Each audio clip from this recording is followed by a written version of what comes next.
Okay, so second row, again, a lot of volatility here. I'm trying to go for cash gen, but I put Tino in straight away. Tino was always a first round buy for me. Obviously, I had to wait with the buy round, which did not help. But yeah, always wanted him in my team. Never planned on trading him, so may as well keep the free trade there. Ola Kawatu has obviously been quite dominant since the start of the year.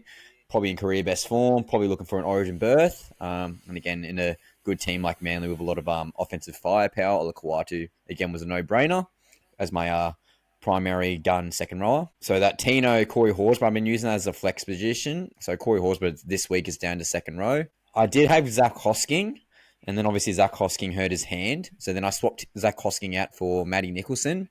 And yeah, he's been one of the best buys for me personally. He's made huge cash, another really good break even this week. Looks like he's pretty much locked into that second row position, if not flexing to the lock position. So the minutes and the roles there. The Raiders are obviously up and coming and looking pretty solid this year. Last week, I made a trade for Kartoga from the Parramatta Eels. Jake, you might want to get on that one, mate. He's got a negative 22 break even this week. He scored 77 points. Versus the Canberra Raiders, pretty relatively favourable matchup. Again, Parramatta Eels looking better in recent weeks, so he's been good for cash gen. Hubner obviously inflated minutes last week due to the 3 hamstring injuries from the South Sydney Rabbitohs last week, but Hubner's been very solid. Again, negative 22 break even, similar to Kartoga, so the cash generation's there. And then this week, I've looked at putting Dylan Egan to facilitate some other trades, which I'll talk about later. I was looking at Thomas Kant, but I don't think the role is going to be there long term with Dylan Lucas coming back. And obviously, Kai Piss-Paul's a pretty good gun there. So I don't think the role's there for Kant. So that's why I'm leaning towards Egan in that regard. What about you, Andy? So I actually have a pretty similar setup to you. Ola Kawatu, Corey Horsburgh, Gozowitzki, Hubner. As of the moment, I have Kant in Yep. as my trade down from trading down from Metcalf. Oh, not Metcalf, Aaron Clark. Mm. Which I guess we'll probably talk about trades a bit later. Just looking for a cheapy option, gives me 200k.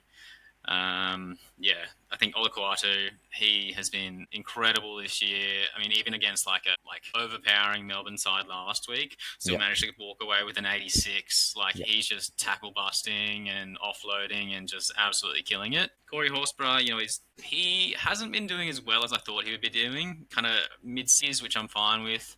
White, he's in and out off the bench for me. Obviously, Tino's suspended this week, so usually Tino would get played and he might be on the bench. Kind of depends on the matchup, really. Yep. Nice. Jakey, what about you, bro? My 3 starters this week, I've already had a bit of play with my team, are going to be Olakawatu, Paddy Carrigan, and Nicholson. Yeah, once again, highlighting that Nicholson. I got him before his price rises, so been very happy with him as well, Ryan. And on the bench, I have Jacob Preston, Tino, and Jack Goshkoweski. So I've from memory made a few trades around my second row area. I did not start with Tino. I was just going to wait till he's at round 2, round 3 after the Titans' first bye to kind of see how he bounced back from his ACL injury. I didn't do any research. There was a doco, I believe, out there kind of about his rehab and all of last year. But yeah, ACLs are definitely a big thing for any athlete, any player. So yeah, I held off on Tino. I did have Mitch Barnett, but he was in my front row. But I know I did ditch him, and that's when Tino came into play. But yeah, in terms of my second row, I've been pretty happy, to be honest. Jacob Preston, that 1-2-2 he got, not the week just gone, the weekend before, that was very nice. Don't know if it got me the win though. I think I still lost somehow. But yeah, overall, feeling pretty happy with my second row, to be honest. So happy there. Yeah.